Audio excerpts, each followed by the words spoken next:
Ladies and gentlemen, welcome to the GBYWN Australia podcast, part 2 here with none other than former WZWA Tag Team and Heavyweight Champion, the one and only Jack Wallace. Jack, great interview so far, some great insights and some more interesting things to come here in this interview, as well as maybe some controversy. We'll get to it definitely as 2013 comes to a close. Okay, Jack. Your feud with the Revolutionaries turns to shit due to Phaser bailing on WZWA. It's supposed to be a 2-show feud. Phaser bails on WZWA because it's raining. But you get to wrestle Clint Marshall at, I believe it was Frostbite. Yep, Frostbite. So it was kind of like a dream match for you, really. So What was your thoughts on wrestling Clint Marshall? There isn't too many thoughts. That match does not stand out to me. I mean, the only thing about it that stands out was it was a dream match, and I enjoyed the match, but it wasn't anything too special. I definitely would like to wrestle him again, but it doesn't seem too realistic at this point.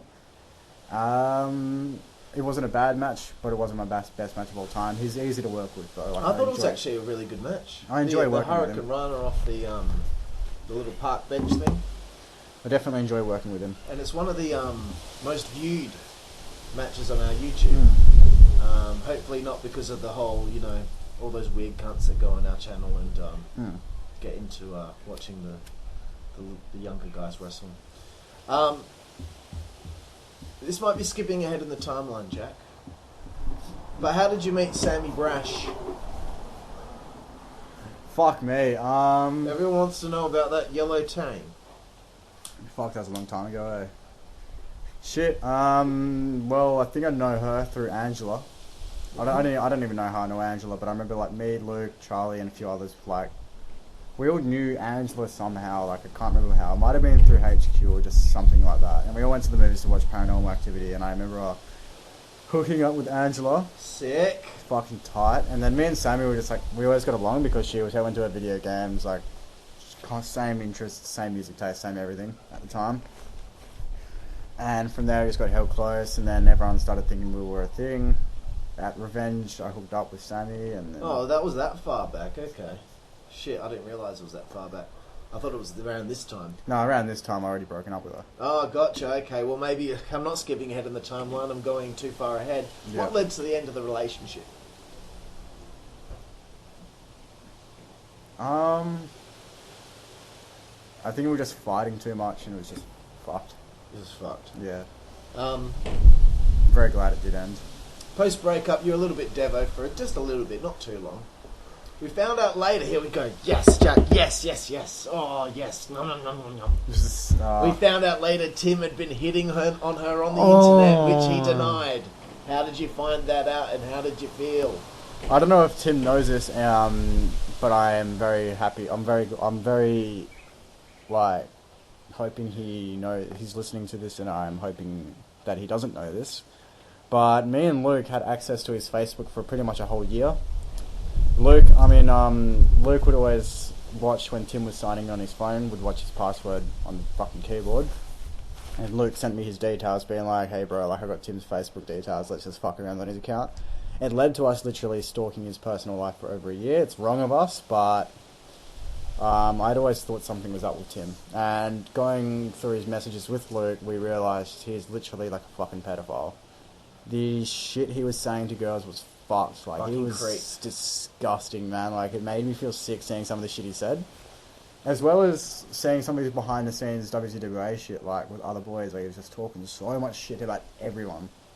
There would be chat logs where he'd be talking to, let's say, Lo, while he'd be talking to Jacob. He'd be chatting shit about Lo to Jacob while chatting shit about Jacob to Lo simultaneously. It was fucked. Wow. And he would just be the most sly kind I've ever met. And then I remember one day I saw Sammy in his inboxes, and this is when I'd broken up with her. Actually, no, I might have been together with her at this time, but I don't know. I clicked on it and just saw Sammy shrugging him off so bad, being so blunt, not caring about what Tim had to say while Tim was just hitting on her, asking to take her out to dinner, saying how hot she is, saying how jealous he was or is of me. I don't know if we were together at the time, but One or the other. I'm pretty sure it was post-breakup. Yeah, if it was post-breakup, he was just talking about how jealous and how lucky I was and all this shit like that, and I was just like, what the fuck, Tim? Wow. I remember I made it a pretty big deal in the thread. Yes. Yeah. Definitely. And it was just, like, disgusting, and... And he denied it. He denied it as usual, like, it's just... Oh, man. But you did not let him know of the revelation that you'd actually seen it firsthand, that he was hitting on your ex-girlfriend. I saw it firsthand, like, I... was even online when one of these conversations were happening. I was on his account. I could hear the chat bubbles and everything. Just watching the messages just pop up, and I was just like, "Tim, you're a fuck." And Luke was watching them as well. Like, Luke, I think Luke may have even brought it up with me, and then I saw the conversation. Like, he's just like, go on Tim's account. He's been chatting to Sammy. Saw the message, and I was like, "All right, here we go." Scrolled up, just saw so much bullshit, and I was like, "All right, Tim." Why did you forgive him? I think just for the sake of WZWA, like, I didn't want it to be awkward at shows or anything. On top of that, like, at the end of the day, it's just a girl, it's not the end of the fucking world. Mm-hmm. You're going to be having, through life, you meet mates, some of them dog you, some don't. You meet fucking shit tons of girls, they're all going to fuck you over until you meet one. Okay. I think it was just for the sake of it being, like, the phase anyway. Like, if Tim tried to hit on her now, I couldn't give less of a shit. He can go for his life. Next question, Jack. We got through that little juicy bit. There's still more to come. Why didn't Tanisha become the franchise's valet? I've got no idea. She was supposed to. She would always come to the shows and then she'd be like, nah, like, don't want to, nah, today's not the day. Like, that was it. Like, she was always talking on Facebook how keen she is, and then all of a sudden she'd turn around and be like, nah, I don't want to. Like, same with Lauren Reed and same with Marnie. We'll get to Marty. Oh, Jesus. Yeah. Lewis leaves WZWA due to issues with the law. Yep. What did you think? Again, broken family. Doesn't surprise me too much. It was disappointing because he did have a lot of potential. Like, he was getting so much better at each show. Yeah. Like, I remember his match with, who did he wrestle when Ice interfered? I think it might have been Esquilito and... No. He might have Was that Circus of Pain? Yeah, I think he might have wrestled the masked characters. I can't remember. No. He wrestled Ice, and, BMX interfered. That's right. Yes. Him and Ice's match is definitely the best match Lewis has had. Yeah. They would go together like really well. I thoroughly enjoyed their match, and it was a shame to see Lewis go like that because he had a lot of potential. And if he stuck at it for a while, he would have been. He would have been backyard champion or something like that at some point. He was pretty much like the fucking dream cruiserweight that we needed. Yeah. Because he had the muscle, he had the fucking speed, he had the good attitude for it. It's just a shame he fucking was a dickhead behind, like, in the real world, but oh well. Speaking of BMX, what did you think of Bundy Mac X's short run in WZWA lasting 2 matches and 1 run-in? Well, it was a shame because everything he did in WZWA was fucking sick. Like, he actually showed potential. He showed potential, he had good attitude, he was a fucking not a bad guy until he decided to just start being a fucking weird cunt and fucked off on us. Trying to book himself into a retirement storyline without even talking to me about it, even though he'd only had 1 match. Really strange. That's just an example of someone that came through that didn't get it. Yep. Daniel Johnston debuts on that show, Frostbite, where you wrestle Clint Marshall, and he wrestles BMX in BMX's debut. What were your thoughts on Daniel Johnston finally joining WZWA after twice he tried to join and then at the last second bailed? Finally he joins. What did you think of DJ now joining the It was WZWA? like more of a thing about fucking time. Like, it was only a matter of time because, he's not going to be able to do much professionally. Even if he went pro and had matches and tried to make a career, he would have been miserable because it's not like he can fucking keep up with like Marcus Pitt or Shane Haste or anyone like who would be wrestling around. Yeah. And I would have felt he would have came back sooner or later anyway. Like, I was convinced at one point he would never join WZWA. I was fine with it. Didn't really think much of it, especially when he wasn't talking to any of us for so long. Yeah. And then he just started popping up very slowly, but eventually came back, and now he's like there every show. He's there. And he's a big part of it. Yeah. So it was good to see him come. Kemsley gets given another chance and is put in a feud with El Papacito. We haven't spoke much about Papacito. We will in a second. Why did you and Monet want to give him another chance? Because it was you two leading the charge to bring him back. And how do you feel that feud with Papacito went? I remember at first I didn't want him to come back because Monet pushed it. You were the one that didn't want him back, but then you changed your Luke tune. convinced me somehow. I know you were very neutral. You couldn't give less of a shit if he came back or not. Luke I think Luke must have been talking to him about it because you know what Luke's like. Yeah. It's very welcoming. And I feel Luke must have had a massive talk with him. Luke came to me with the idea, and at first I said, no, I can't be fucked dealing with all that again. And I can't remember what he did to me, but he pissed me off somehow really badly. But then again, like, back then I was immature. My mind was changed, and I think we came to you with the idea, and I just said, well, if we're going to start out small and just build him up. Yeah. And I remember I just decided I'll do a feud with him as Papacito, because I wanted to do more with Papacito at the time. Yeah. I had a lot of fun in that feud. The I Quit match was pretty piss poor, but it was fun for what it was. It was fun. It was a bad match, but it was fun for what it was. Like, it was just a comedy match sort of thing. And Steele seemed to have a lot of fun doing it. I remember our Frostbite match when he did defeat me on his return match. I think Steele's attitude and motivation was kind of picked up as well, which also convinced a lot of the guys that maybe he has changed and we should give him another chance. I think it took a lot of the guys to accept him, in particular Mitch and Ice. But eventually they got over the issue they had with him, and since then he's just been fine. He's been an absolute fucking delight. Can you believe that? What a turnaround. What a great success story. Let's talk about Papacito. Do you like portraying that character? What's happened over the years to maybe make you not so interested in El Papacito? Back then I liked doing El Papacito because I like to wrestle more than once a day. Nowadays I'm like a fucking grandma and don't like to wrestle too much. Especially like, he's pretty much the same situation as Dan Zeppelin. Been doing it for so long, not too like fussed and wrestling too much anymore. Yeah. With El Papacito, like, I only like to bring him out on rare occasions now. Like, I like him to kind of be like the Sting, but more the piss take Sting. Yeah. And I'd still wrestle as him again, maybe Backyard TV or whatever. It's just like, I feel like I'm not too fussed about Papacito. I'll definitely bring him out again at the last show. But I'd like to maybe implement him just a little bit this year, just because of this storyline I'm doing with Esqueleto and the Mexicraps. It would be pretty fun, I think. Yeah, definitely. I'll definitely be interested. Cool. We'll talk about it off microphone. Battle War Revolution, the Battle War match is the next part we're talking about here. For those playing at home, the Battle War match was basically you had something to do before you could go for a pinfall. So it was 3 teams. It was the franchise, it was the Rebellion, and it was the Black Carnival. So basically, the franchise, for example, I can't remember exactly who had what, but I think the franchise had to use light tubes before they could go for a pinfall. The Rebellion had to use barbed wire before they could go for a pinfall. The Black Carnival had to put someone through a table before they could go for a pinfall. That's what the idea of the match was. It ended up being horrific. Yeah. What were your thoughts on that match? I remember it sparked a shit ton of controversy. It did. Within the wrestling scene and in my in my personal life. It also opened up a lot of people's eyes about it. For example, Dorian from EPW fucking loved what we were doing. That's why he never had anything bad to say. Other people like... I can't remember anyone in particular, but I remember it caught like a lot of eyes. I think it was Zenith. I posted a video of the highlights on my Facebook page, had it public. It copped about 400 likes.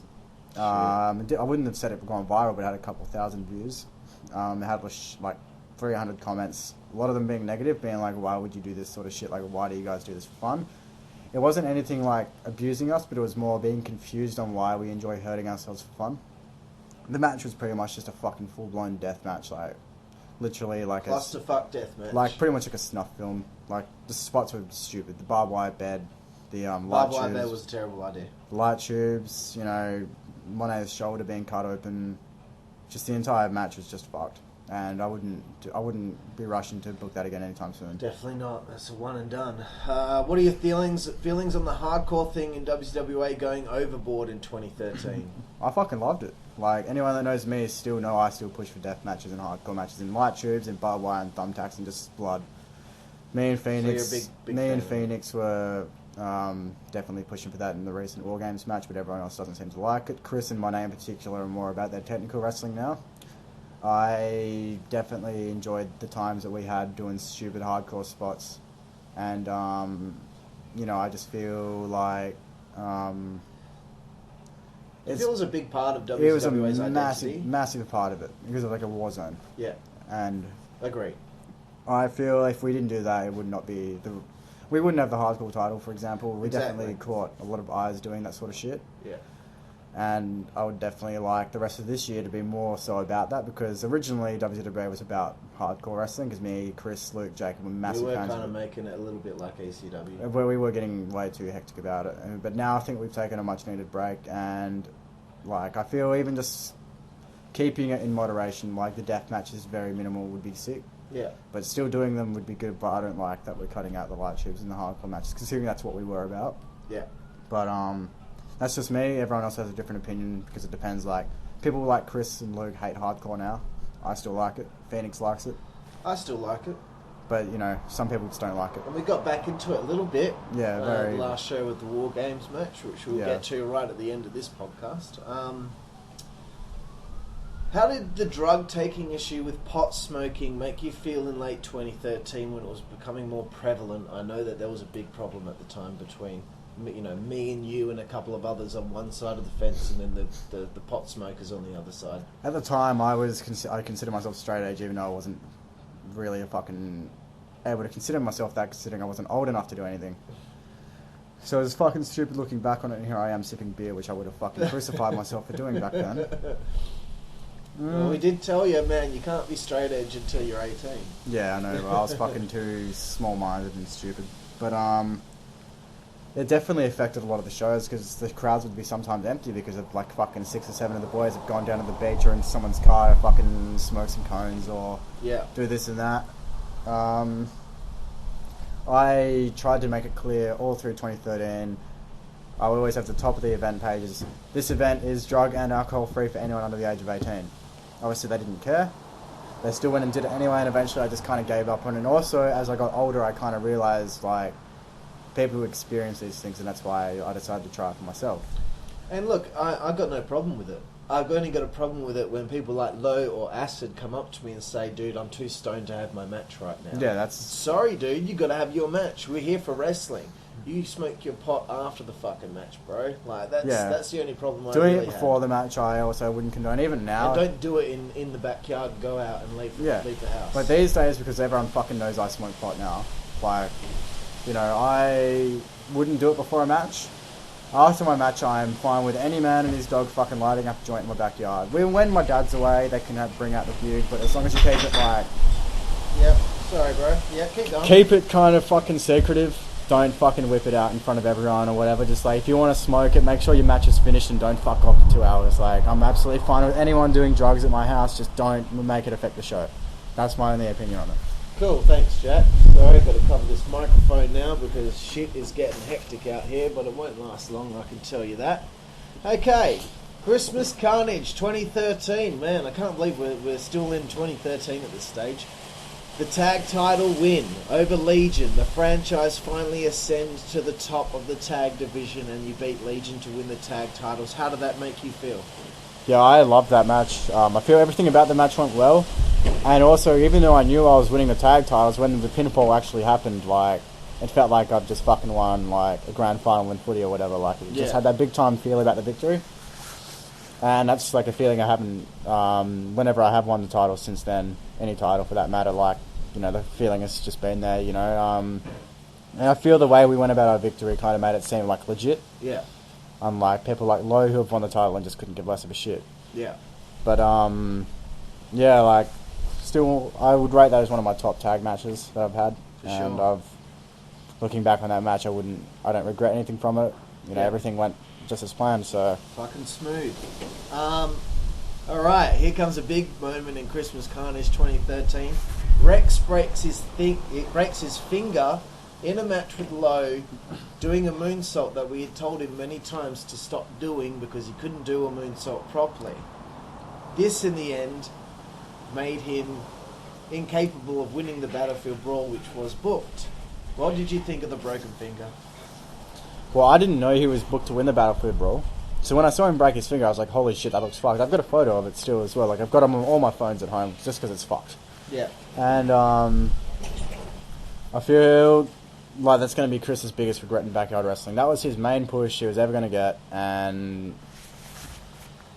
you know, it was fucked. He fucked it, and now he's, you know, I'm sure every time he thinks about what could have been, he kicks himself for it. But you know, It is what it is. Definitely, but it's just he should have just listened to us. So, you know, oh well. Tim again. There The you go. dick pic. Oh fucking hell! Ice cuts a promo on Tim and rips into him about the dick pic. He's not there to face him because it was supposed to be Tim versus Ice to end the feud between Shinigami and Black Carnival. This is what we've been building up to for 6 months, and Tim decided to not come to the show. Very disappointing. But the dick pic that he had sent Lauren Reed at the time was circulating. I never got to see it, unfortunately. I'm still the only person in the WZWA to see it. So, what did you think of this dick pic situation? Well, that was a shoot promo, wasn't it? It was a shoot promo. Yeah. Yes. So I remember a couple weeks before that show took place. That was at Wham Bam Body Slam, wasn't it? What's that? That the promo took place. I believe that was at Christmas Carnage 2013. Fucking hell, man! Was it Wham I Bam? remember being. I think it was Wham Bam Body Slam because Tim got kicked out of the Black Carnival, Shinigami, and I can't even remember when. Because it was at a show where Tim wasn't there. No, he was there. He was there. He was there because he was Oh my God. all right. He was there because I remember him going upstairs, chucking the biggest sook of all fucking time. Like, this is the epitome of Tim Sooks. This is the biggest one I've seen. He was there, but I don't think he witnessed the promo. Okay. Okay. Anyway, so it was a couple of weeks before whatever show this took place at. Couldn't tell you when it was. It might have been Wham Bam Body Slam. Can't remember. And he so a couple of weeks before the show, I get to school, and Lauren Reed's like, "I've got something to show you." I'm like, "What is it?" And she goes, "Oh, Tim sent me a dick pic." I'm just like, "Fuck off, he did. Like, you're talking so much shit right now." And she whips out his phone, shows me all the messages. I'm like, "Holy fuck!" Like, this is before I had his password. And she saved the photo on her phone. She's like, "Do you want to see the photo?" I'm like, "Yeah, obviously." She shows me it's all fucking tiny little dick, like Asian dick, with heaps of hair around it. It's just fucking rank, man. What the fuck? Why would you so chill? Why wouldn't you make it erect first? His face was he was erect. His face was in the photo. That's how I knew it was Tim. His face was in the photo. It was erect and small. It was fucking tiny, man. It was disgusting. It was like a little red rocket. And his face was in the photo. Dumb cunt. He was fully naked, just standing in his room, just like that. And it was just like, oh. Like a selfie picture from up above, like in my. And I immediately messaged, like, the entire roster about it. I messaged Lo, I messaged Monet, I messaged Chris, I messaged you, I messaged fucking everyone, just laughing about it. Just being like, Tim sent Lauren Reed a dick pic and his dick's fucking tiny. And it was just like a fucking great... I mean, if he had a big dick, I wouldn't have given him so much shit for it. But it's the fact he's got such a small dick and he's sending photos of it. I'm just like, bro, like, if you're packing a big dick, I don't blame you for showing like, it, bro. yeah, go all out, man. If you're packing something that Peter North has got, then do it. Or fucking Johnny Sins, mate. Johnny Sins, fucking what a sick. And then I remember when Ice cut that promo, Tim was there. I don't know if he heard it or not, but he came up into the deck area. I was sat there with someone, might have been Lo or whatever, and he just started chugging the biggest look. Luke was going up, Luke was following him, Luke with his fucking gay little fucking fringe. Was following him upstairs, Tim bawling his fucking eyes out. AAW guys were there. I remember they had something to say about it. They thought it was fucking hilarious. And Tim was just bawling his eyes out. I didn't go upstairs and comfort him because I thought he brought it on himself. Yeah. No doubt. Like, Tim's a dickhead. Alright. More craziness at Christmas Carnage 2013. The Crude Wedding. Oh, fuck me. What did you think of the Crude Wedding? Well, I never ever thought we'd ever do like a segment like a wedding or a fucking bachelor party or anything like that. So it was sick to see segments like that properly set up. Pretty much just going all out for it. It was a fun little segment. Like, the entire show was pretty fun. Like, just doing shit like that. The bachelor party, for example, was sick. The wedding was sick. You know, being involved in it was fun. You know, like everything about it was fun. Yeah, awesome. Very different for backyard wrestling. For sure. And something that I wish we did a bit more of, but you know, these things are one of a kind. Alex Stone wins the Battlefield Brawl later in the show. What I want to talk about with this Battlefield Brawl was Still Kemsley drank 10 middies.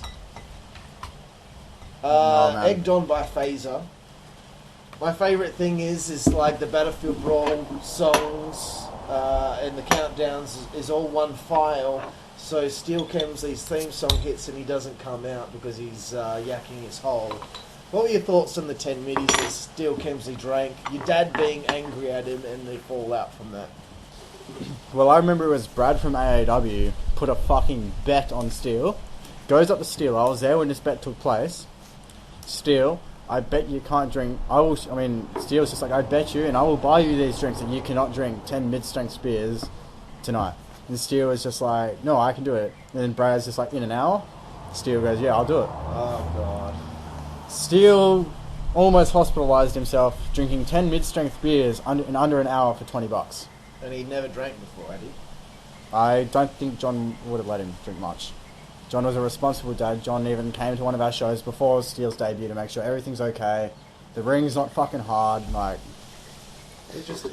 John is John even had a massive talk with my dad about Steel's safety and all this shit. Like, oh, okay. Wow. And I was at Aftershock. Steel yacked on my carpet upstairs. He yacked on the deck area. Just Steel's a mess that night. I've got videos of it on my old phone, which I want to post in the thread soon. You should. You got to get them, man. We need that shit. They're sick. All right. Well, that's And that's Steel my favourite. That's my favourite Steel Kemsley moment. Friday night backyard TV. We've got a lot going on. Resolution weekend. I will get to Resolution weekend. Resolution 2. Issues with Rex and I hit an all-time high. He gets slapped in the face by me for disrespecting the title and throwing it in the bin. You witnessed it. What did you think? Well, me and Luke were sitting against the apron. Like, I think we were with Lo. We were just talking about spots for tomorrow because me and Lo wanted to do stupid shit. I wanted to do stupid shit. Monet wanted to fucking kill himself. So we just sat against the apron, just talking about tomorrow's match, and also we're just having general fucking banter, just about whatever we talk about. And all of a sudden, we hear you yell at Chris, and then we look over at you, and all of a sudden, fucking you're slapping Chris, and me and Luke looked at each other, being like, "Is this fucking legit?" Turns out it was. I don't remember too much about it other than Chris getting slapped, which was probably a long time coming. Definitely. Like, it was because of the broken finger. His attitude changed because he was no longer in the main event. I wanted him to wrestle Tim the next day. He didn't want to do it. He wanted the old title, not the new one that Ryan had made. Well, the new one was fucking way better than the old one. The new one was way better, but the problem with the new one was he wasn't looking after it. He kept leaving it at the shows in the backyard, so it started to fade and curl up and look like shit. It looked really good to begin with. Yeah. But he wanted the old one, and I said, the old one isn't here, mate. I've got it in my cupboard at home. You're using the one that Ryan took the time to fucking go on the bus to the library to print shit out for. You're using that title. That's my decision at the end of the day. Sorry. He grabbed the title, threw it in the bin, I slapped him in the face for it. I didn't blame him. Like, he still thinks it's a cheap shot. It would have been a cheap shot if he wasn't looking at me when I did it, but he turned around. And I slapped him in the face. I didn't hit him when he wasn't looking. So it's not like you fucking knocked his lights out or punched him out or broke his jaw. Just a slap, just to fucking snap him out of whatever the fuck was going on with him. But anyway, good to hear your recollection. I don't really have too much of an opinion on it. Like, I reckon, long time coming, Chris needed to be hit at that point. Obviously, I'm just very surprised no one did it any sooner with everything going on. But I think by that point, his attitude was slowly changing regardless. Yeah. And, yeah. Resolution 2. Friday night backyard TV was an awesome little night. We had Rusty there and all that.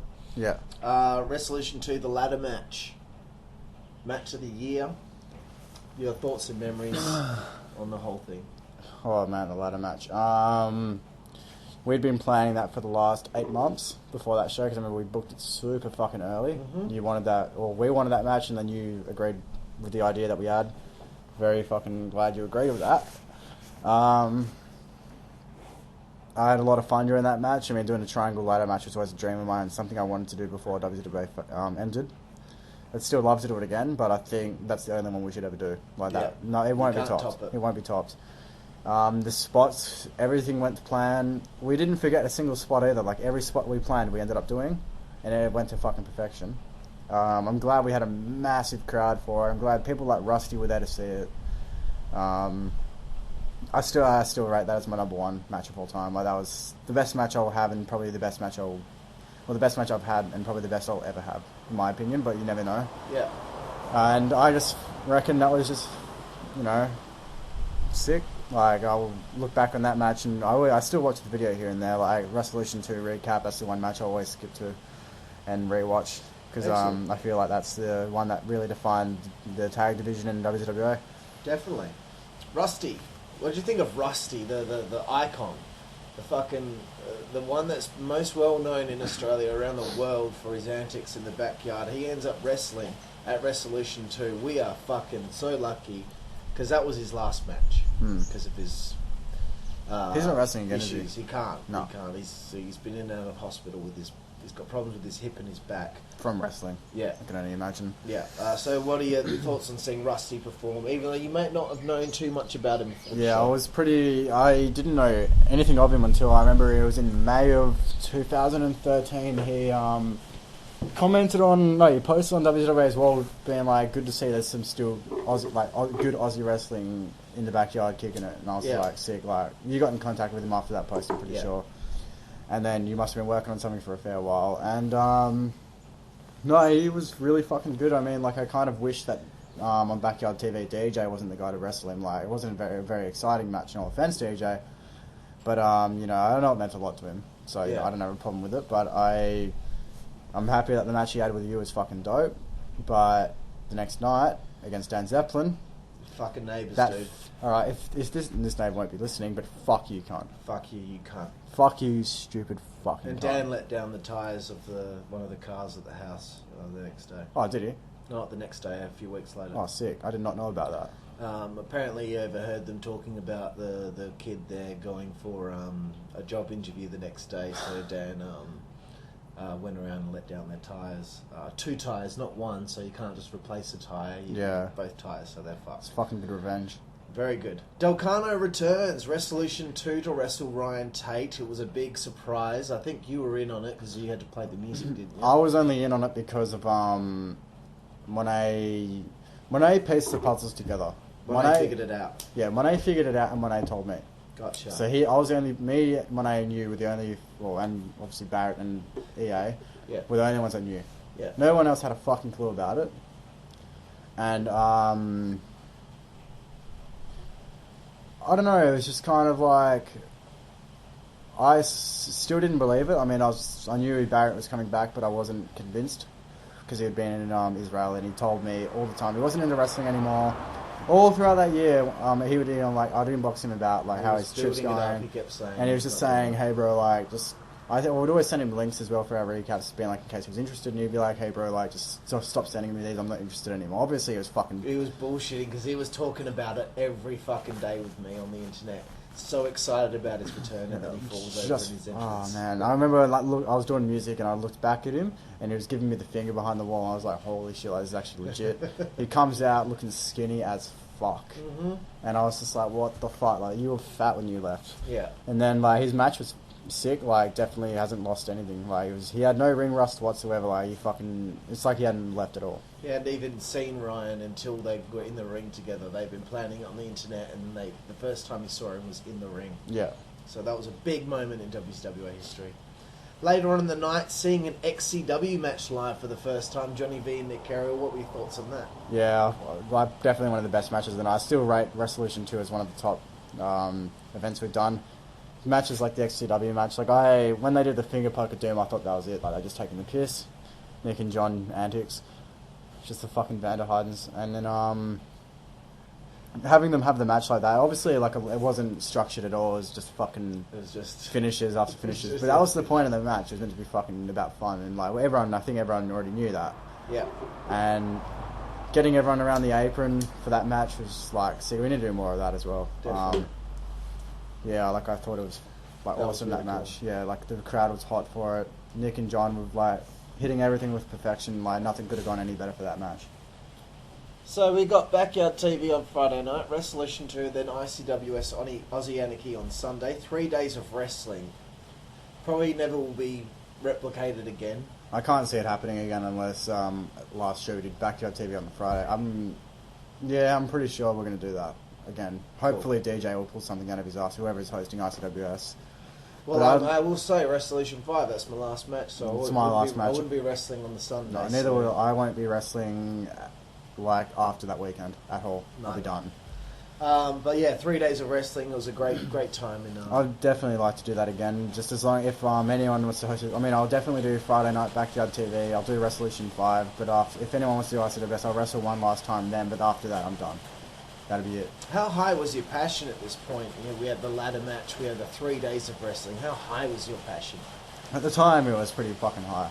Like coming off a really hot match with in the ladder match. Then again, the next night against my ICWS match, like I wasn't too happy with how I was booked. Match. Yeah, no, that was fun. You also cashed in your... I don't know, like, that was just fucked. Like, I'm never going to win a title in ICWS, I've accepted that. Yeah. And that was my only opportunity to actually do something good in ICWS. But, that'll never happen. So, my passion for it was pretty high at the time, and then, shit just went to shit after that. Combat Crisis. The next show after Resolution 2, you get knocked out in a match with Lowe for a brief moment, but it was it's supposed to be like the start of this competitive feud with the Rebellion. What happened when you got knocked out? Do you remember that? I briefly remember it. I wasn't concussed or anything after it, thankfully.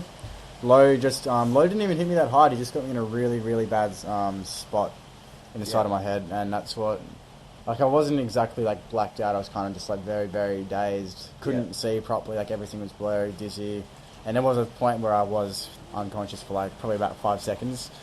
I remember Lowe was picking me up, and he was meant to get me in the gut, but he got me in the side of the head by accident. And that just caught me off guard, and that's why. It's not like he fucking went at me full force or anything, but it was just a mistake that he made. And obviously for the rest of the match, that kind of affected the match, but I carried it on. Because it wasn't like I was a concussed or anything. My head was sore after that, but that was it. Okay, here comes a big one. WZWA Pro Wrestling night show. Great match against Rebellion, but it felt like you forgot that there was supposed to be a wrestling show on, and people were hot about it, and a couple of people nearly quit because we had 60 plus people in attendance for a party at the same time. What was going on that night for you, and why did we end up having so many people? Yeah, I've been wanting to talk about that for a fair while, actually, because people in the WZWA got the wrong idea, as well as those people got the wrong idea. So I have outside friends who knew I did wrestling for ages. A lot of them, 70% of the people there knew about it. They know about WZWA. Some of them had been following it. A lot of those people genuinely wanted to check out WZWA in real life, because I'd been at, parties or whatever, social events with them. And they'd been saying to me, I've seen you, post about on Facebook, can we actually come see it in person? And so many of those people said it all at once. Yeah. So I ended up inviting everyone to come see it, this one time. And so they would be attending, and they'd be telling their friends, we're going to Jack Wallace's house for, this and that. And then other people would get the wrong idea. Okay. So, majority of the people were there for the wrestling, but a lot of the people got the wrong idea as well. Yeah. So, they weren't. It's not like they were wrestling fans, but they wanted to see what the fucking big hype about it is in person. Yeah. That's why I invited them. I didn't invite them for a party or anything. Afterwards, yes, it was an excuse to get all fucking pissy and whatever. But during the show, I just said to them, you guys are here to watch a wrestling show. This is not a party, so stop telling your friends this is a party. Yeah. Because a lot of them were getting the wrong idea. People were asking me to come to my house at night. I was just this is not a party. I'm not having a party. Because obviously the word got out that everyone was coming to my house. Yeah. And that's all it was really And people were still there for the wrestling. It's not like we just fucking broke out of nowhere and started having a massive party during the show. We saved it for after, and it was a good night. Yeah, no, it wasn't too bad. It was just a few people a little bit frustrated. Excuse the wind, ladies and gentlemen. Hopefully it's not getting too bad here. A lot of people were just confused, and especially in WZWA, they were confused, but as well as a lot of my friends were confused, especially those who ended up coming thinking it was a party. But it actually was a wrestling. But it was actually people asking to come to the wrestling to see it. The Marnie incident. Yep. Making us wait for her to arrive, and then she bails on doing the spot where she was just supposed to walk out with a franchise. I remember going up to her and saying to her, all you've got to do is walk out with them 15 metres. That's it. You don't have to do anything else. She bailed on it. That was actually her idea, oddly enough. She was watching WWE when she was younger, in year 4 or whatever. Wow. Whatever year you've been watching it. She was never a big fan still. She'd just been watching it at one point in her life, and she was just I've always wanted to be one of those girls who walk out with the wrestlers. So she said this to me once, and I was just on the topic of the other of the show coming up, I was like, why don't you just come out with us? And she goes, yeah, that'd be so like cool. I mean, like I don't want to do it full time, but I'll come do it for a little bit. And I was like, all right, sweet. Well, like it's not like a big commitment or anything. Like just come this once, see if you like it. So she comes to the show and then she just bails, and it's just typical shit. Like typical girls. Yeah, it's typical. It seemed like at the time you had an obsession with getting a valet. Yeah. I.e. Candy Moondancer. Oh, fuck her, man. The problem with her at the time was the first show she came to was the show I Best Acid at. She wasn't going to do it at that time, but she wanted to do it this following show. She wanted to come check it out first. So she came and did it, but by the time the next show came around, I'd stopped seeing her. Okay. So that's why she fucked off. What was with you? Hopefully the rain isn't too bad, ladies and gentlemen. I know when I interviewed Chaos it was raining, so that didn't seem to affect things too much, but I can't figure out if this is too loud or not. Anyway, continuing on. It seemed like you had a little bit of an obsession with getting a valet. What was that? Did you just want something for the franchise in that way? It was mainly the franchise's gimmick of like evolution, so you got the women. Yeah, the women, the money. Yeah. Okay. That was, I thought like we had everything, but the last thing we needed was a fucking woman. Okay. And that's what we needed. I still think to this day the missing touch of the franchise was a hot as fuck valet. Gotcha. But, you know, it didn't affect us too much. Yeah. Okay, so here's our first possible confrontation. Probably not going to be. Yeah. But anyway, I want to talk about the infamous, well, it's not really infamous, but at the time, this is when your motivation's starting to disappear a little bit. The social life comments. I've got these plans. I want to do this. I've got this going on. WZWA is not as much of a priority. I wanted to say to you what the perception is when you said that to us at the time. It was like you were trying to make us feel like we, as people, didn't mean as much to you as your new friends and all that. That's what I think we got out of it, and that's probably why we would argue with you on the thread about that kind of stuff. But you'd always mention the social life. I've got this going on. I've got that going on. I'm sorry, I'm not as motivated. It's not, this is just how I feel. How do you respond to that? Well, when I was at Ocean Reef, from year 8 till year 10, so year 9 WZWA started, year 9 and 10, like I obviously didn't have as many friends there. Yes. And transitioning from year 11 to year 10 to year 11, I moved schools. That's right, yeah. And I was way more accepted at Mindarie than I was at Ocean Reef because people at Ocean Reef were fuckheads, like they're all rats and just drop kicks, and like if you didn't smoke fucking weed or anything like that, you were a fucking loser. So for the first time in a high school setting, you're being accepted by others. And that got to my head a little bit. I wouldn't say I was bragging about anything. Like Monet perceived it to be like I was bragging about shoving in everyone's face, which I wasn't at all. I just made a lot more time for everything because back before that I had made obviously all my time towards WZWA because I didn't have anything else to put my time to. Yeah. So by this point I had also more people to put my time to, and that's why it kind of came off like that. Gotcha. So that's pretty much it. Like I just had less time. Gotcha. Okay. The following show, Hard Time 3. Great show. Mm-hmm. But the start of the show is not that great. ECW rules. Oh, fuck no. Mojo Flow versus El Papacito. Oh God, is what I've got written down here. While I have a quick piss in the garden, I want you to tell me what the fuck went wrong with that match. Me and Monet had a fucking great idea in our heads for this Mojo Flow Papacito ECW match. We worked so well when we're not being those characters, but all of a sudden we had an off day. Like me and Monet, no matter what we are, we were always going to fucking work so well together. And then we had this awesome idea of an ECW Extreme Rules match, which is pretty much just an excuse to do a street fight with El Papacito and Mojo Flow just under a mask. And nothing went well on that day. Could not tell you why that was such a big problem, but it was. And nothing went well. I'd like to forget about that match. I was seriously pissed off about it. Monet was seriously pissed off about it, but neither of us blame each other. Looking back on it, I would like to do it again. Not the ECW rules, but maybe just like a standard street fight against a Mojo Flow as El Papacito or anything. But I wouldn't be in a hurry to get back into Mojo versus Papacito. I'd like to do it again, but not anytime soon. Okay, that's fair enough. I heard the gist of what you were saying then as I was pissing. Hard Time 3 again. The debuts of Blade Shaw and Nick Ariel. Hydro return is to follow soon after this. We've got Brandon Cage, we've got AAA. The roster is getting bigger. What do you think? Yeah, it was a pretty exciting time actually. How I'm seeing new faces. Like it was kind of like refreshing as well. Like up to my motivation a lot more for WZWA. but also at the time, like, my passion was dropping. But seeing new people come in, it kind of took a bit off my back as well. Like, because that means just like more people will be there to help out and sort of stuff like that. Yeah. I didn't have a problem with the roster getting bigger, but obviously if it got any bigger, it would have got out of control.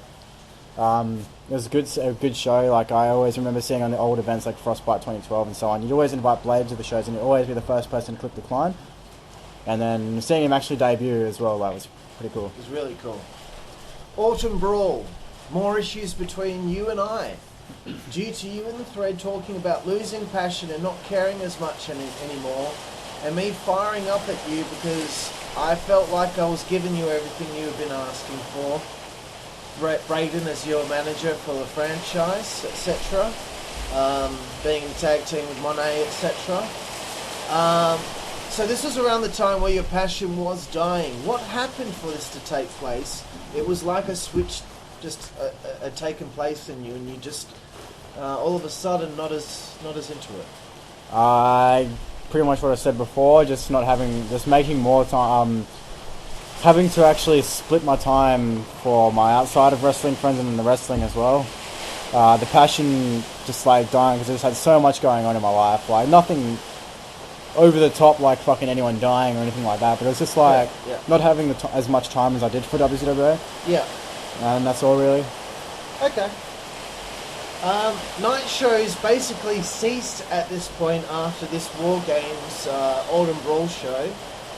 What changed in you to decide that you no longer wanted to entertain the idea of night events? Was it your dad? I feel like I still feel this way about night shows. I don't enjoy them. More specifically because I mean the atmosphere is great and stuff like that, but more specifically just because there's just so much stress. Like, you know, being up late at night, having to clean up after everyone. Stuff like that. Like, just having shows at night's way more stressful than having them during the day. Yeah. At night, people are more inclined to drink, so just gets so like more of a mess. You're just up at midnight cleaning the backyard. Like, it's not something I want to be doing on a Saturday night. Obviously, the final show of the year will be a much different thing because that'll actually mean something. Whereas just having random shows at night like we used to, just kind of just. We grew old really fast, I reckon, as well. Like, I wasn't enjoying them as much. I think they did get old a bit around that time. My dad hated them as well. So gotcha. So are you now 100% saying here on the podcast that there is no chance of any more night shows until the final event? Yep.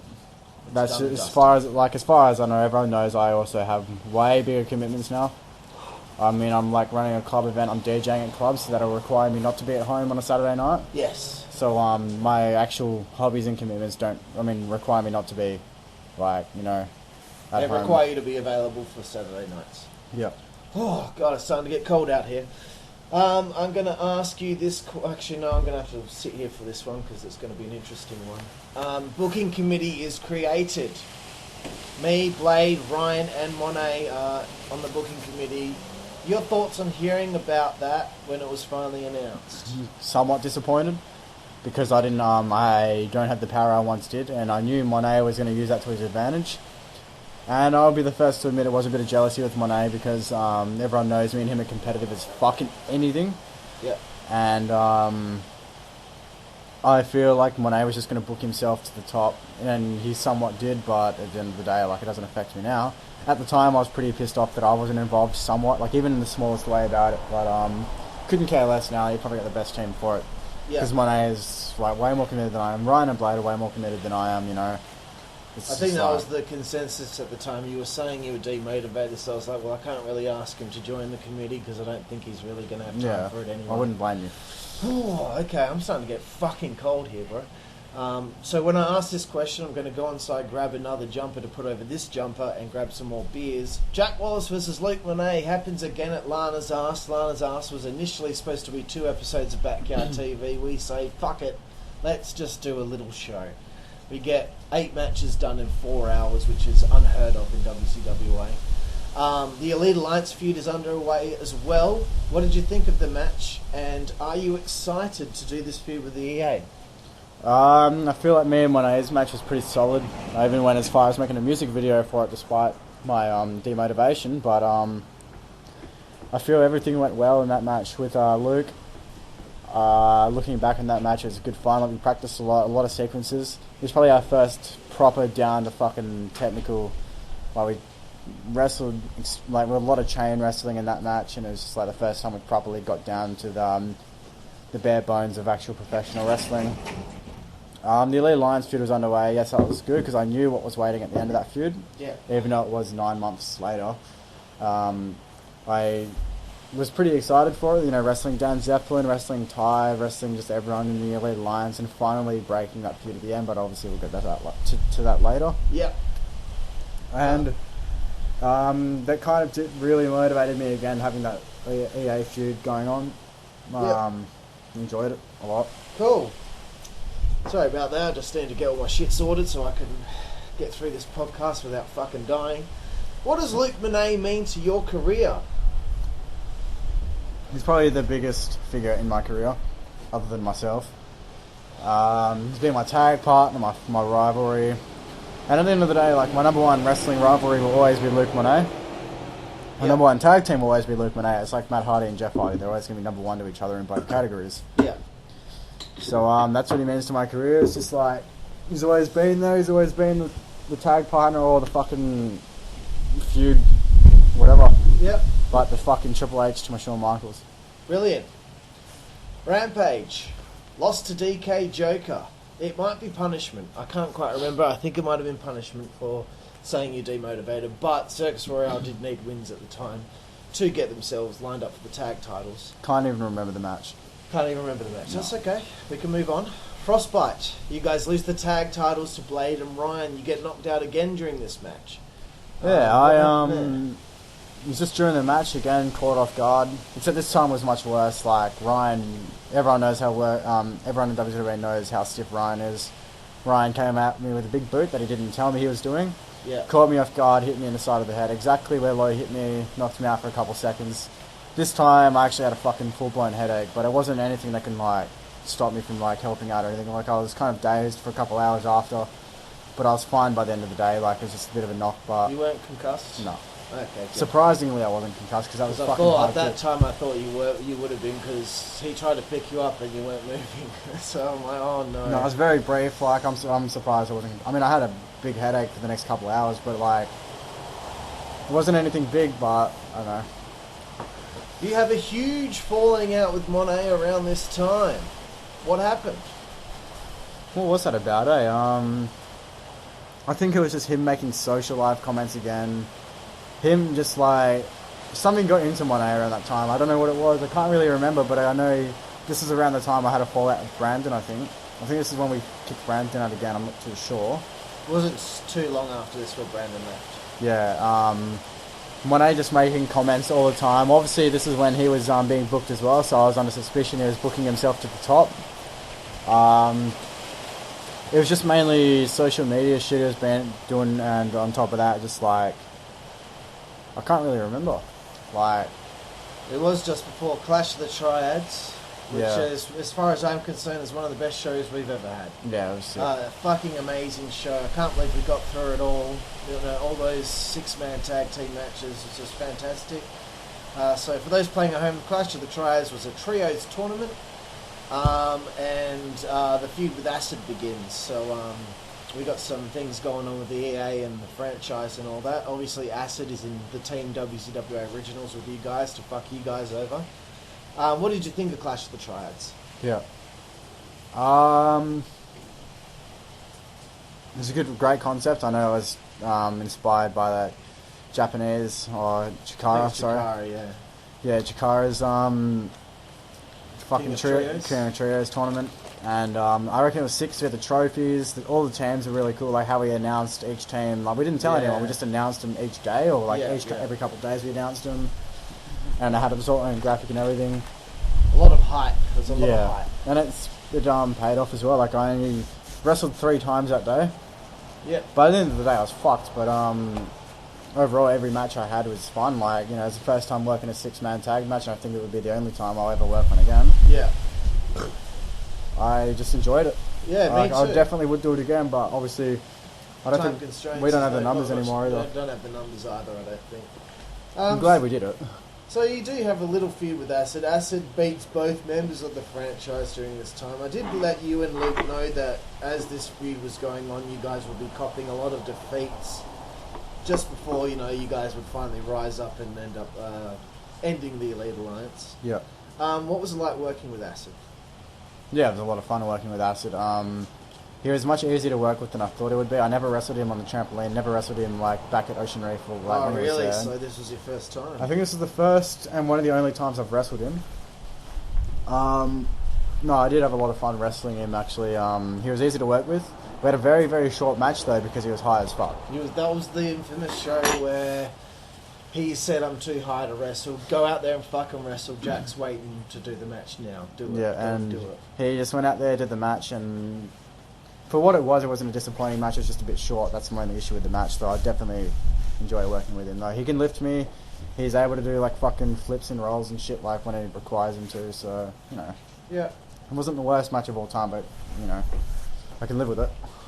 The next show, Hardcore Hell, you wrestled Dan Zeppelin in a death match. Yeah. What did you think of that one?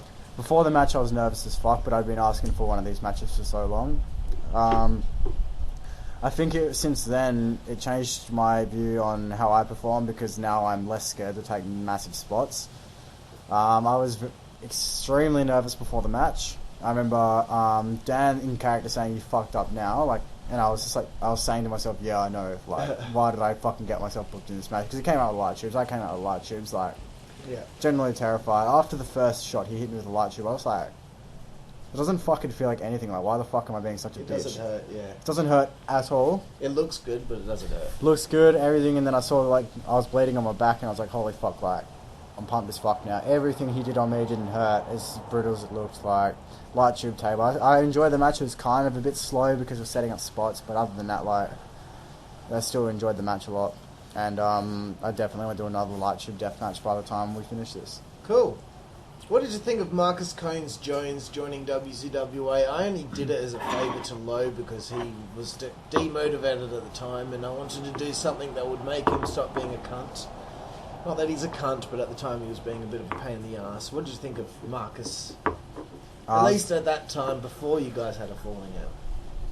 I was a bit sceptical about it because me and Marcus didn't really get along too much in general. Okay. Me and Marcus never really had a proper conversation, never really got along too much. I didn't like him, he obviously didn't like me, so it was a bit weird, but I was accepting of him because it's Lowe's, mate. Yeah. I didn't have a problem with him joining. He's got the muscle, he had the size, he had the attitude for it as well, so yeah. I didn't have a problem with him joining as long as he wasn't going to be a cunt, and he wasn't. Me and him, very, very, very rarely got along. But, it's not like we had a massive fight or anything, it was just yeah. Yeah. I asked the franchise to be more serious and go for a harder edge for this feud. You guys were, the propeller hats, the speed dealers, all that shit. What did you think of that stuff? Yeah, it was fun. It was definitely different from the original franchise giving. I was kind of disappointed we went down that trail, but it was kind of I guess, we wanted to be less serious, more fun. Mm-hmm. I got out of hand with it. Monet was even railing, reaming before it being out of hand. Monet wanted me to drop the speed dealers because he wanted to maintain the original franchise gimmick, and so did I, but I wanted to, have more fun with wrestling because I also was becoming a little bit demotivated at that point. I just felt like mixing it up a little bit, having a bit of fun, but Monet did as well, but, Yeah. I'm glad we kind of cut that shortly after. Next part. Possibly confrontation number 2 between us. Fuck's sake. The time constraints. Gentleman's duel. My frustration. I'm brought to tears because of the pressure of the job. I'm upset because I'm waiting for people to arrive at the arena. They're not there yet. You're telling me the show is going to end. What are your thoughts on seeing my frustration and actually being brought to tears in front of everyone? It's a bit confronting because at the end of the day, it's just backyard wrestling. So, it just shows how much of an effect you have on someone's passion if someone's being brought to tears over it. So it's a bit confronting, and also it was a kind of a sign to me that I need to, if I want to keep doing backyard wrestling, which I've always done, then I need to pull my head in a bit more and fucking be more cooperative and just shit like that. Obviously, right now it's a different story, but back then I was just kind of a bit more selfish than I was now. Yeah. I mean, these days, obviously we're going to get to that in detail, but I was a bit of a cunt then. But I understood it less. Nowadays I understand it more, but back then I didn't have anything stopping me. Yeah. Nowadays, obviously, I do because I'm working full time. I'm doing everything all the shit on weekends that requires me to be out on weekends. Yeah. Back then, I didn't.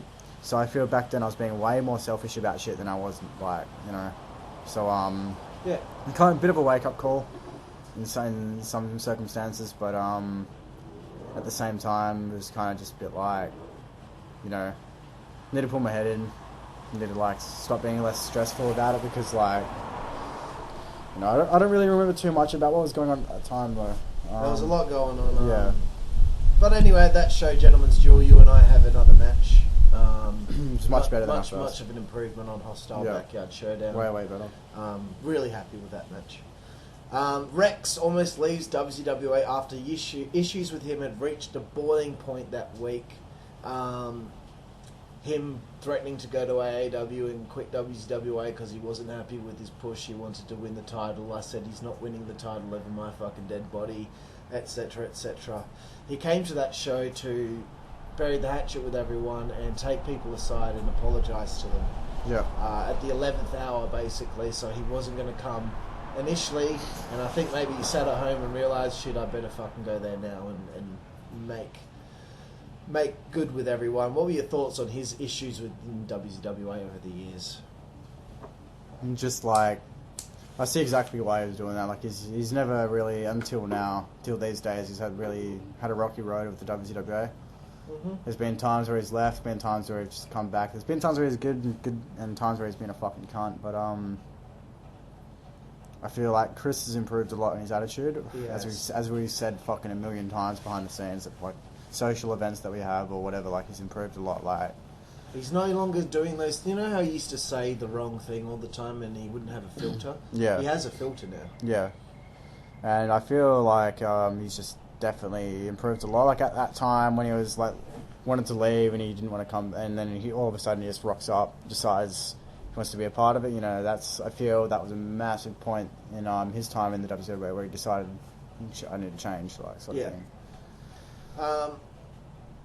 Acid departs WZWA at this event. He's unhappy with doing backyard wrestling anymore at this stage. He doesn't want to do it. He doesn't drop the title, etc. What were your thoughts on Acid leaving WZWA?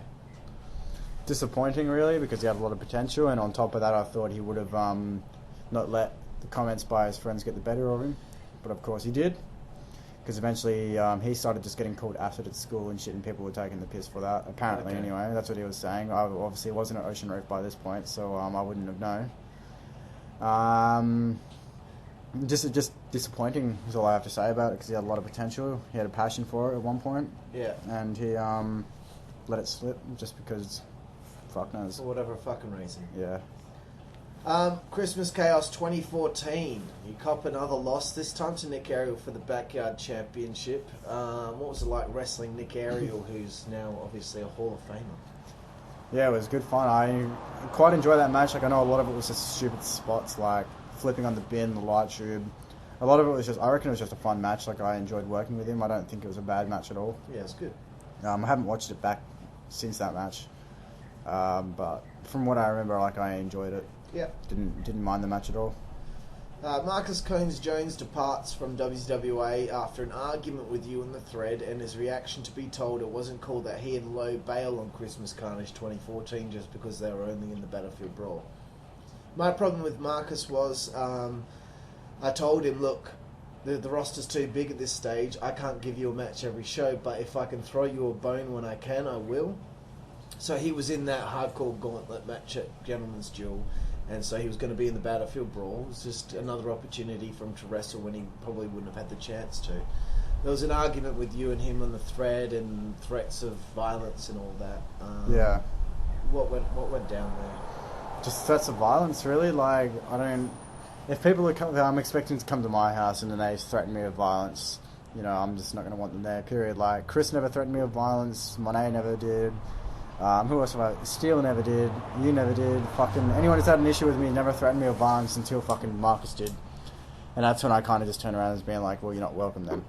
obviously he came to the next show with Low, and I was fine with that because we sorted our shit by then. But that's another reason why we didn't get along well, is because he just threatened me with violence. I'm just like, don't expect to be able to like come to WZWA if you're going to do that. Yeah. Like, I'm fine. Like, he could come back now, and I'd be fine with it. Because like it's fucking 2 years now. Yeah. But you know, I just feel like it wasn't cool threatening with violence, especially if you're expecting to go to their house to wrestle. Exactly. Like, I would never threaten fucking Chris or Dan or DJ. No. Never. Resolution 3, bro. Here we go. Yep. The best event we've ever had. Sick event. First question, NC Viper in WZWA. What did you think? Very fucking strange to me, but also very cool, very surprising. Did we announce that? I said called him out. Yeah. It had something to do with his radio show, didn't it? Yeah. Yeah. On our radio. I'd gone on Noongar Radio for an interview on there. Alex had gone on there, and during that time, Viper had been mentioning he'd like to wrestle Ice. Ice challenged him at Gentleman's Duel. Sick. Yeah, that was a fucking sick storyline. I'd love to see him wrestle again, hey. Very surprising, definitely a once-in-a-lifetime sort of thing, having a professional wrestler wrestle on a backyard show, especially in Perth scene, because everyone in Perth thinks their shit doesn't stink. And, It's just huge for us. just massive moment seeing him come out. Like, you know, definitely a moment to cherish.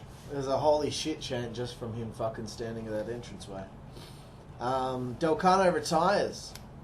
What were your thoughts on Delcano's last match against Clint Marshall and seeing him smack his shin on the ring post? First of all, after the match, Zibby brought out his iPad with Barrett, and they showed me the rest of the spots they had from that match. That match would have definitely stole match of the fucking decade for me. Like, seeing what they had planned, that was only, 15 minutes into the match? He said it was like 12 minutes in, and it was only like not even a third of the way through this. I know, it was just... And regardless of that, they almost took match of the day just from the first 12 minutes. Yeah. Like, it's just fucked up how good they are together. And it's a shame that Barrett's gone pro, because now we can't have him and Zibby redo that match. But, yeah. I reckon it was an awesome send-off for Delcano, because even those 12 minutes were, like, some of the best 12 minutes he's ever had. Yeah. But the entire match from start to finish was fucking awesome. Yeah. Lowe retires. He has a match with Phaser on the show. He loses to Phaser because he knows shows Christmas Carnage. What did you think on Lowe at this point, just fucking bailing on WZWA? Piss poor as fuck. Just simply because he's been there from the start and now he wants to fuck off. Like, yeah. Him and Tim just like bailing is just like, to me, it kind of just seems wrong. You'd think they would be there from start to finish. Yeah. I'm still surprised, even Jacob's still around, but like I'm glad he's riding it out to the end. Chris is riding it out to the end, you know. Yeah. I just wish Lowe would at least do the same, but you never know, he could return. Who knows? Because you're seeing him tomorrow, so you know, fucking he may turn around and say, I want to come back. You never know. You never know. Hopefully he does, but I doubt it. We'll see. Okay, so the big one. The franchise and JD Flame, thanks to Diffuser, and the Elite Alliance. Your thoughts on that match, that big moment where you guys were able to be a part of the end of the Elite Alliance? It was a bit like a privilege to have that end. I remember the original ending that we had, Aston Crew and Dan Zeppelin versus me and Monet in a Tornado Tag Death match. Yeah. I still reckon that would have been dope, but... and Acid, we're gonna have 2 matches that day. You were gonna wrestle Ryan. Yep. Monet was gonna wrestle Acid. If you two got through those 2 singles matches, you would then get the opportunity to be in the 3-on-3. It still would have been a good idea, but I reckon what we did was way better. Yeah. Like having us just do the fucking, you know, just the 6-man tag, have Diffuser come out was a fucking awesome moment. Like I reckon. It's a privilege to be a part of that moment, for sure. Definitely. Especially because that's Diffuser's one and only appearance. He will never come back, ever. He will never come back, and that's it. It was a fucking great moment, and cool to be a part of it with you. Alex Stone drops the belt to Mykonos in the final match of the show and retires at the time. This far in, does it bother you that the top spots are still retained by former ICWS talent and no WZWA originals? Not really. Like, it was kind of just like, I feel like it's been a long time coming that they deserve it. They've been around for so long, and I feel like they didn't get those opportunities in ICWS, but now they're getting them in WZWA because they've been around for so long, been like working their ass off for it, and they deserve it. Like, and I knew WZWA wasn't coming to an end anytime soon by that point. Yeah. So I feel like Alex and Mitch definitely deserve those spots. Yeah. With Alex retiring, now he's literally like our fucking Brock Lesnar. Yeah. Definitely, they both do deserve their title runs that they are getting. So I don't have any problem. You didn't have a problem with it at all? You didn't? Well, I knew like we were going to ride it out to the end, and like now me, Chris, Jacob, and Luke are getting our chance. You're getting your chance. Yeah. Excellent. And it's better time than ever to be out for us to be getting our chance towards the end. Yeah.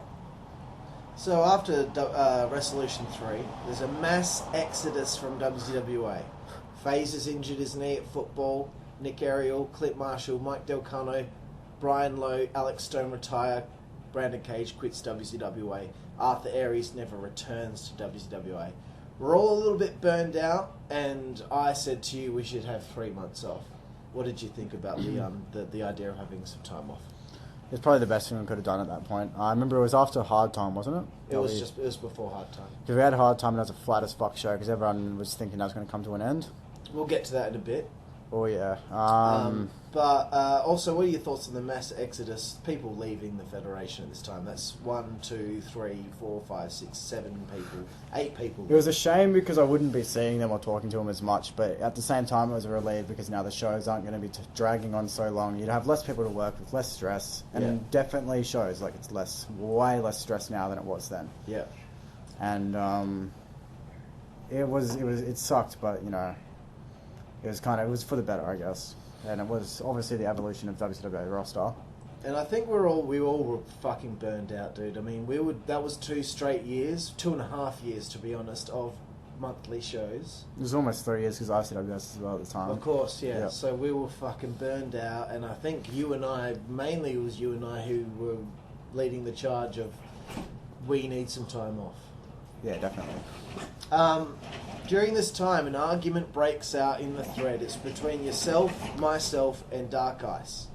This all leads down a bad path where it ends in you wanting to end WZWA based off an argument that pretty much had no connection to the actual wrestling. I was furious at you. You were furious at me and Ice. You were furious at a lot of people. They were furious at you, etc. What was going on?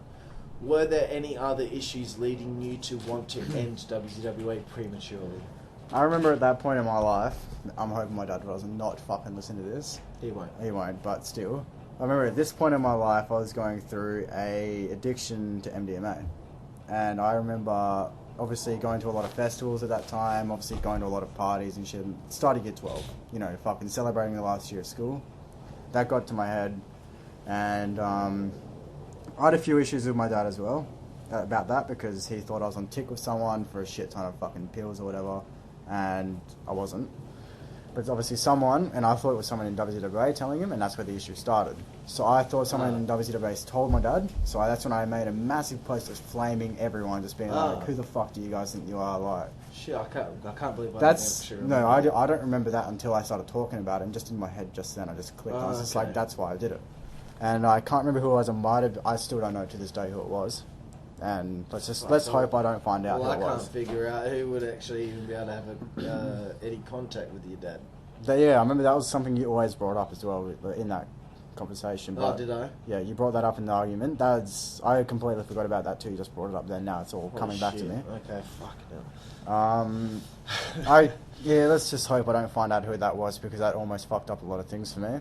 Luckily, I got out of that swiftly, and there's no issue after that. But I flamed a lot of people for it, and that's where Ice's anger started, your anger started, and my anger just fucking went over the top. And you were saying a lot of people were worried, and I just didn't give less of a fuck about WZWA. You didn't care. Obviously, even though now my passion isn't as big as it was, it's still way better than it was. It's way better than back then. Because at least I'm still willing to host shows, but I'm not where you once were. No.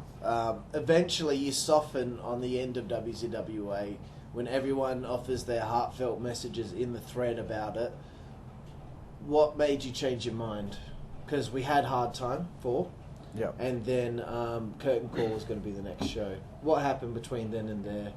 Just a lot of people were offering their help at actual shows. People have since then.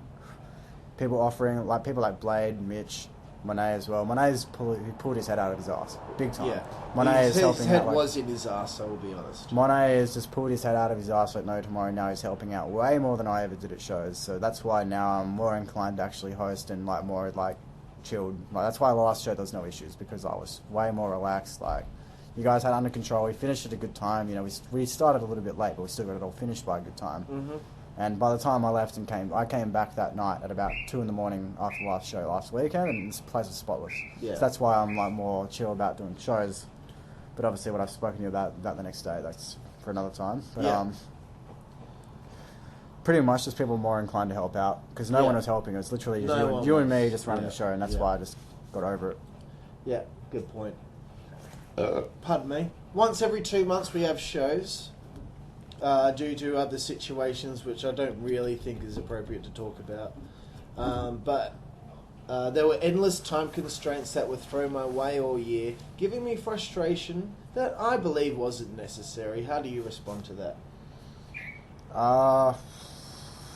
There was the usual show's going to be over by 2:30, 3 o'clock, and I was like, it's just too difficult to make that happen when we're waiting for people to fucking arrive. That's not your problem, that's their problem. People weren't getting to the venue at an appropriate time. Yeah. I don't know, I think you had a point because obviously you're booking fucking 27 people, or however many we had the roster at the time. It was still a stupid number of people. Yeah, still over 20. And you're booking that many people, and a lot of the time, obviously the booking committee wasn't as big as it was now. Like, they're not as committed as it was. Like, you didn't require their assistance as much. And obviously that got to your head quite a bit. Yeah. And I understood from one point why you were being so frustrated, but from another point I thought you were being ridiculous. But looking back on it, like, I see exactly why you're being such like a Nazi about some shit like that. But you know, it was because I guess those variables that we don't think about, where you know, we can't have this match take place yet because this guy's not here. We can't have this segment take place because this match has to take place before this segment takes place.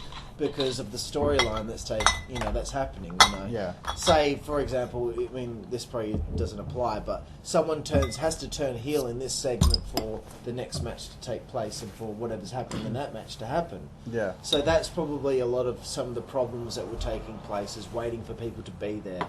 Yeah. And that's probably why I was such a Nazi about it. No, it's I'm the same as well. Like some people don't rock up, like Aaron last show. That fucked me off to know. I got frustrated because... You should have seen my text message to him. I was very angry. I was frustrated because you guys knew I had a place to be. We were waiting on that match for a good half an hour, 40 minutes. Yeah. We were doing nothing. Like, we could have had the show done by 3:30, and I could have had plenty of time to pack up and be on my way to wherever I was going.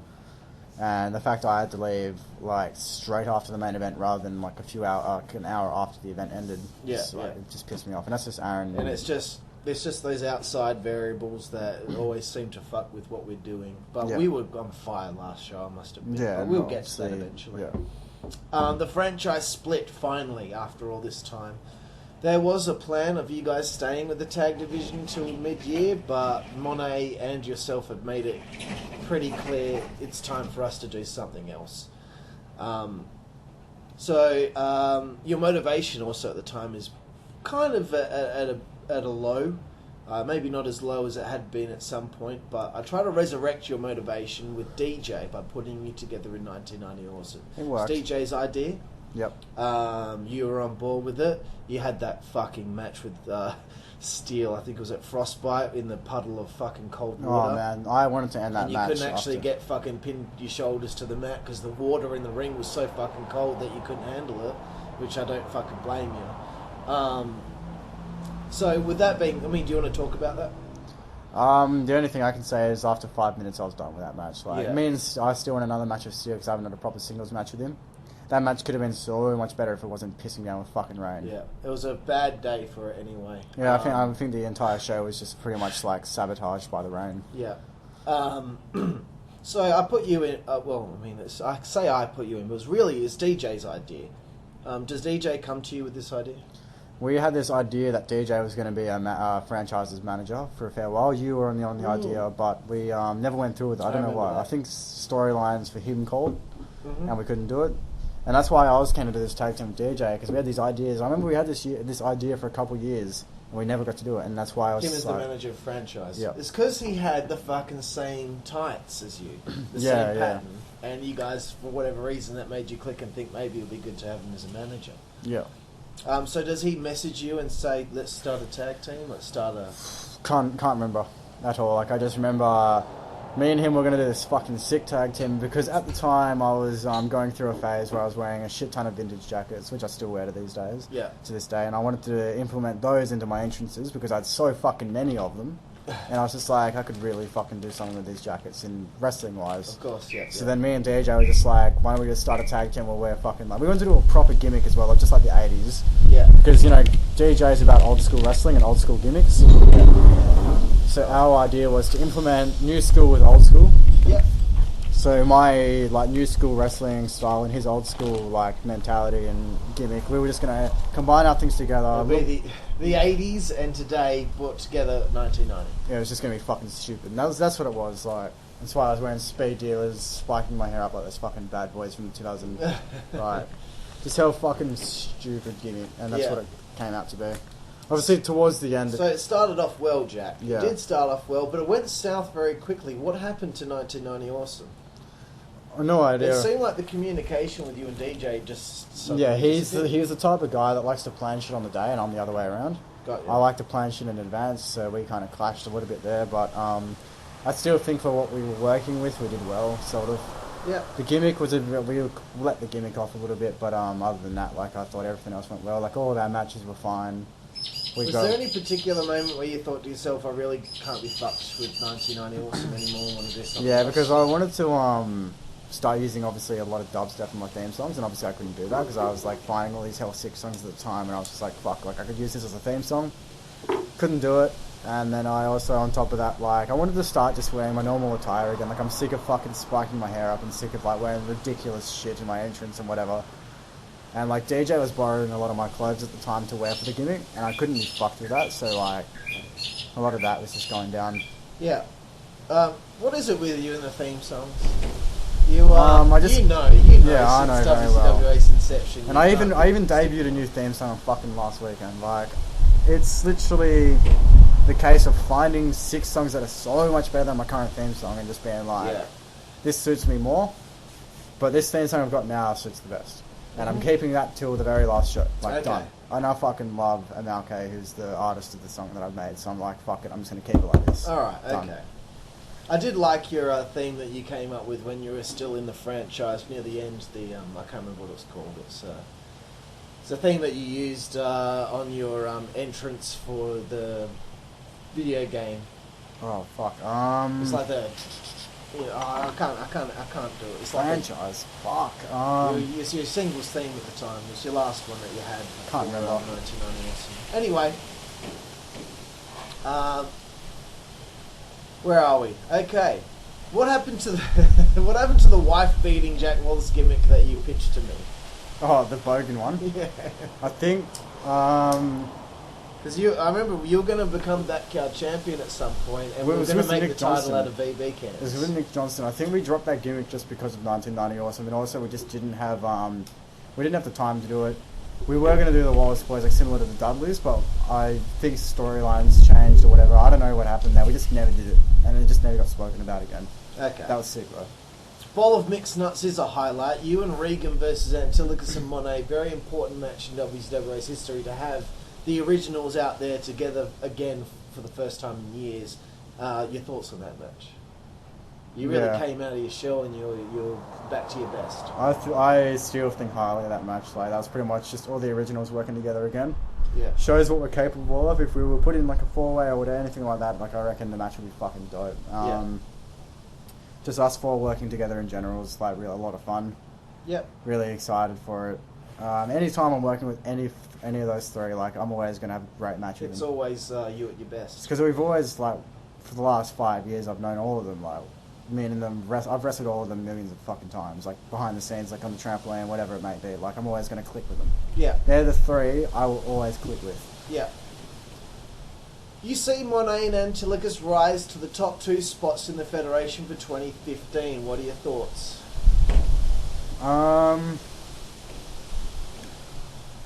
Well, you can cut this bit out, but like just because I know what was coming at the end, like the whole originals thing, and when I know it's at the end, I didn't care too much about it because I know what was waiting. You know what was coming. Yeah. So just cut that bit out about me saying that, but I just knew what was coming. Like I know what was waiting for me. So yeah. You know, I wasn't too fussed about it because I know I'm going to be up there with them.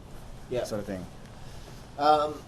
So were you happy to see Monet and Antilogus now some originals have got the top spots in this federation? Yeah, Have taken it from the old guard. Yeah, it was good to see that because I wasn't expecting, like, at the start of this entire thing, I was just thinking, like, the originals are just going to be, like, lower mid-carders, jobbers sort of thing. Like, I didn't really expect us to be getting big spots, so... Yeah, cool.